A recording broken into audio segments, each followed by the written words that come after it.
जब मोदी सरकार ने एक्शन लिया तो कनाडा के प्रधानमंत्री जस्टिन ट्रूडो की अकड़ निकल गई। ट्रूडो कहने लगे कि हम भारत से रिश्ता खराब नहीं करना चाहते, हम भारत को उकसाना नहीं चाहते। India and the government of India needs to take this matter with the utmost seriousness.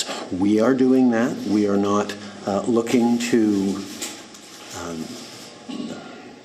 provoke or escalate.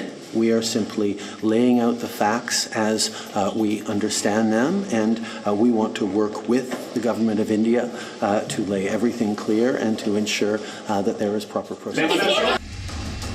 Trudeau कह रहे हैं कि वो भारत के साथ मिल बैठकर मामले को सुलझाना चाहते हैं, लेकिन इसी बयान में वो धमकी भरे लहजे में भारत को उकसाने की भी बात कह रहे हैं। One of the things that is so important today is that India and the government of India takes seriously this matter. It is extremely serious and it has far-reaching consequences in international law and otherwise. Trudeau जिस मामले में भारत से कार्रवाई की मांग कर रहे हैं, दरअसल उसमें कोई सच्चाई नहीं है। कनाडा का कहना है कि खालिस्तानी आतंकी हरदीप सिंह निज्जर की हत्या में भारत सरकार का हाथ हो सकता है। हालांकि कनाडा ने अभी तक कोई ठोस सबूत सार्वजनिक नहीं किया है। Past number of weeks, Canadian security agencies have been actively pursuing credible allegations of a potential link between agents of the government of India and the killing of a Canadian citizen, Hardeep Singh Nijjar. इस मामले में Canada ने भारतीय कूटनीतिक पवन कुमार राय को यह कहते हुए देश छोड़ने का आदेश दिया कि वो रॉ के अधिकारी हैं। कनाडा ने अंतर्राष्ट्रीय प्रोटोकॉल का भी उल्लंघन करते हुए उनका नाम भी मीडिया में लीक कर दिया। देखिए, नॉर्मली अंतर्राष्ट्रीय मामलों में जब किसी आपको डिप्लोमेट को एक्सपेल भी करना होता है, आप उसका नाम नहीं लेते हैं, और खासकर दो फ्रेंडली नेशंस के बीच में, और तीसरा अपने देश की पार्लियामेंट में यह बात कह करके। तो मल्टीपल चीजों में कनाडा ने डिप्लोमेसी में बहुत ही एग्रेसिवनेस दिखाई है भारत के प्रति।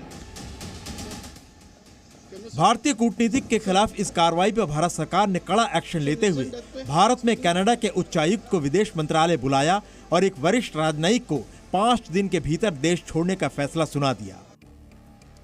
इस अधिकारी का नाम ओलिवर सिल्वेस्टर है, जो भारत में कनाडाई security intelligence services CSIS station chief है। CSIS कनाडा की इंटेलिजेंस एजेंसी है। दिल्ली में G20 समिट के दौरान कनाडा के पीएम जस्टिन ट्रूडो को खालिस्तान प्रेम पर भारत ने अच्छे से आईना दिखाया था। भारत ने कनाडा के पीएम को सीधे शब्दों में खालिस्तानी आतंकवादियों पर लगाम लगाने की सलाह दी थी, मगर इसके बावजूद भी कनाडा पहुंचते ही जस्टिन ट्रूडो ने खालिस्तानी आतंकवादियों को नए सिरे से शह देना शुरू कर दिया। जिस प्रकार से हिलेरी क्लिंटन 2013 में पाकिस्तान में आई थी, उसने कहा था अगर आप आतंकवादी पालेंगे तो एक दिन आपको डसेंगे, तो पाकिस्तान की वो हालत है। और इसी प्रकार से कनाडा, अगर ये कनाडा इस प्रकार से जो खालिस्तानी जो टेररिस्ट हैं उनको पनाह देगी, कल को इनको बड़ी प्रॉब्लम आने वाली है, क्योंकि ये सच्चाई है। आज ये डोमेस्टिक पॉलिटिक्स के लिए तो कर रहे हैं, मगर यही सांप उनको काटेंगे। सवाल यह है कि जस्टिन ट्रूडो क्यों खालिस्तानी आतंकी के लिए भारत से रिश्ते खराब करने पर तुले हुए हैं। जानकारों के मुताबिक इसके पीछे है ट्रूडो की घरेलू सियासत। इन्होंने मुंह खोला है और इनका पैर मुंह से बाहर निकल रहा। अब ये बैक पेडल करने की कोशिश करें, नहीं मेरा मतलब ये नहीं था, मैं ये नहीं कहना चाहता था, मतलब कहने का ये एटसेट्रा एटसेट्रा। इसको अब समझ आ गई है कि मैं गलती कर बैठा। जस्टिन ट्रूडो की राजनीति फिलहाल खालिस्तान समर्थन पर टिकी हुई है, इसलिए वो उसके खिलाफ कुछ नहीं बोलते। साल 2021 के चुनाव में जस्टिन ट्रूडो की लिबरल पार्टी को 157 सीटें मिली थी, जबकि विपक्षी कंजर्वेटिव पार्टी को 121 सीटें मिली थी।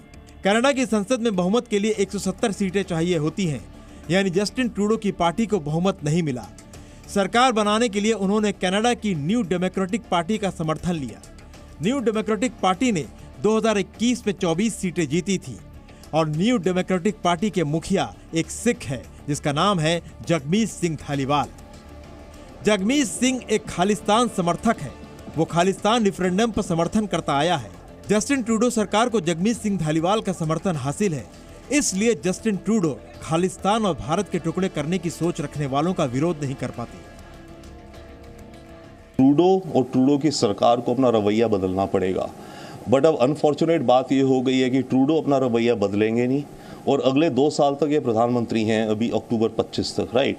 तो भारत कनाडा के रिश्ते फिलहाल के लिए तो लगता है ठंडे बस्ते में जाएंगे। जस्टिन ट्रूडो खालिस्तान का विरोध इसलिए भी नहीं कर पाते हैं क्योंकि आने वाले चुनाव में उन्हें इस विचारधारा के लोगों का समर्थन चाहिए। जस्टिन ट्रूडो के 157 सांसदों में से 13 सांसद सिख समुदाय से हैं। इन सिख सांसदों में से 4 सिख सांसद जस्टिन ट्रूडो की कैबिनेट में भी शामिल हैं। यानी एक तरह से जस्टिन ट्रूडो की लिबरल पार्टी सरकार में सिखों की एक अलग मजबूत लॉबी है। इस समय कनाडा की संसद में कुल 18 सिख सांसद हैं। कनाडा का प्राइम मिनिस्टर जिस तरीके से पंजाब में हम राजनीतिक लोगों ने वोट की खातिर बर्बाद किया, आज तक ठीक नहीं हुआ। इसी तरीके से यही खूनी इतिहास को कनाडा गवर्नमेंट दोहरा रही है कि वोट की खातिर हम खालिस्तानियों को सपोर्ट करेंगे। खालिस्तानी विचारधारा के प्रति सॉफ्ट कॉर्नर रखना उन्हें अपने पिता से ही राजनीतिक विरासत के तौर पर मिला है। ट्रूडो के पिता पियरे ट्रूडो भी कनाडा के प्रधानमंत्री रह चुके हैं।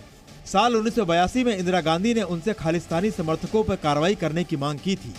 ये वो दौर था जब कई खालिस्तानी समर्थक कनाडा भाग रहे थे, लेकिन जस्टिन ट्रूडो के पिता ने इंदिरा की अपील पर कोई कार्रवाई नहीं की थी।